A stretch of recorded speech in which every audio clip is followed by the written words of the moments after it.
ক্রসফায়ারের ভয় দেখিয়ে ২০ লক্ষ টাকা ঘুষ আদায়ের অভিযোগ অস্বীকার করলেন মিরসরাই থানার সাবেক ওসি সাইরুল ইসলাম। জীবনকৃষ্ণ দেবনাথের প্রতিবেদন। বন্দরনগরী চট্টগ্রামের মিরসরাই থানার সাবেক ভারপ্রাপ্ত কর্মকর্তা ওসি সাইরুল ইসলাম ও এএসপি শামসুদ্দিন সালেহের বিরুদ্ধে ক্রসফায়ারের ভয় দেখিয়ে নির্মম নির্যাতন চালিয়ে ২০ লক্ষ টাকা ঘুষ আদায়ের অভিযোগ অস্বীকার করলেন মিরসরাই থানার সাবেক ওসি সাইরুল ইসলাম।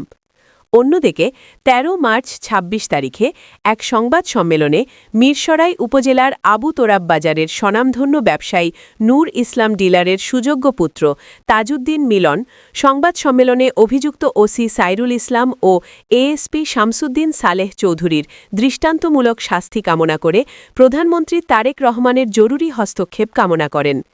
সংবাদ সম্মেলনে অভিযোগ করেছেন ২০১৮ সালে তৎকালীন আওয়ামী লীগ সরকার ক্ষমতায় থাকা অবস্থায় ১৪ এপ্রিল ২০১৮ সালে তারিখে তৎকালীন মিরসরাই থানার ওসি সাইরুল ইসলামের স্বাক্ষরিত ৬২ জন অভিযুক্ত ব্যক্তির বিরুদ্ধে দায়েরকৃত মামলায় ১ নং আসামি তাজউদ্দিন মিলনকে মিথ্যা মামলায় অস্ত্র দিয়ে চালান করা ও ক্রসফায়ারের ভয় দেখিয়ে নির্মম পাশবিক নির্যাতন চালিয়ে ২০ লক্ষ টাকা কয়েক দফায় ঘুষ আদায় করেছেন সাবেক মিরসরাই থানার ২০১৮ সালের দায়িত্বপ্রাপ্ত ভারপ্রাপ্ত কর্মকর্তা ওসি সাইরুল ইসলাম ও এএসপি শামসুদ্দিন সালেহ চৌধুরী। তবে অভিযুক্ত ওসি সাইরুল ইসলাম ২০ লক্ষ টাকা ঘুষ আদায়ের বিষয়ে আনীত অভিযোগ অস্বীকার করে আজকালের দর্পণকে বলেন, কিভাবে কি আছে আমি জানি না, আমিও শুনি না, এরা উনি বললে তো আর হবে না। জি জি জি জি হ্যাঁ, উনি কোনো কারণে ক্ষুব্ধ হয়েছেন হতে পারেন।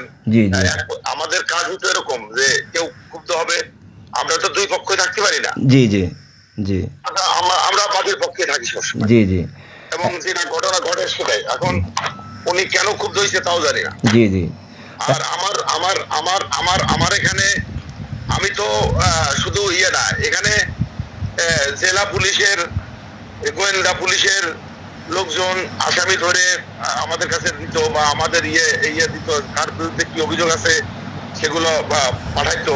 জি জি আমরা মামলা নিতাম না। এখন উনি কি কারণে আমি তো বলতে পারতেছি না, আপনার বিরুদ্ধে বলতেছে ২০ লক্ষ টাকা, আপনি ২০ লক্ষ টাকা চাঁদা নিছেন, এটা আর কি। হ্যাঁ, এখন এটা কেন বলতেছে, কি কারণে? আমি শোনেন, ২০ লক্ষ টাকা যদি আমি নিয়ে থাকি, জি জি, তাহলে আমি যে কোনো বিচার না আমার ২০ লক্ষ টাকা না, জি জি ২০ টাকাও তো আমি কার কাছ থেকে ধরে নেই। জি জি জি আপনি আমার সম্পর্কে জেনে দেখেন, জি আপনাদের ওখানে চাকরি করছি তো, জি আপনি জেনে দেখেন আপনার কি বলে কালকে আরো জানা আছে। হ্যাঁ, জি আপনি আপনার না জানার কোনো কারণ নাই। জি জি জি জি।